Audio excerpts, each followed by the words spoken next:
Γεια σας, είμαι ο Τάσος Αναστασίου, υποψήφιος βουλευτής με δυνάμεις Δημοκρατίας στην Αμμόχωστο. Ζητώ τη στήριξή σας. Θα ήθελα να αναπτύξω με λίγα λόγια τις ιδέες μου για τη στήριξη των νέων ζευγαριών.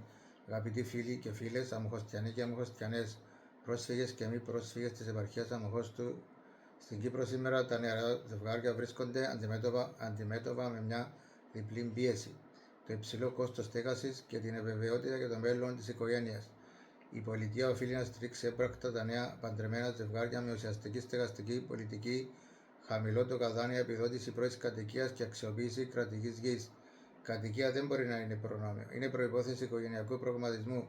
Ταυτόχρονα, αν θέλουν περισσότερες γεννήσεις, πρέπει να δώσουμε πραγματικά κίνητρα. Φορολογικές ελαφρύσεις, αύξηση επιδόματος, τέκνου, στήριξη της εργαζόμενης μητέρας και προσβάσιμους παιδικούς σταθμούς. Η οικογένεια χρειάζεται ασφάλεια για να μεγαλώσει, ειδικά για νεαρά ζευγάρια με προσφυγική καταγωγή. Η βοήθεια πρέπει να είναι μεγαλύτερη.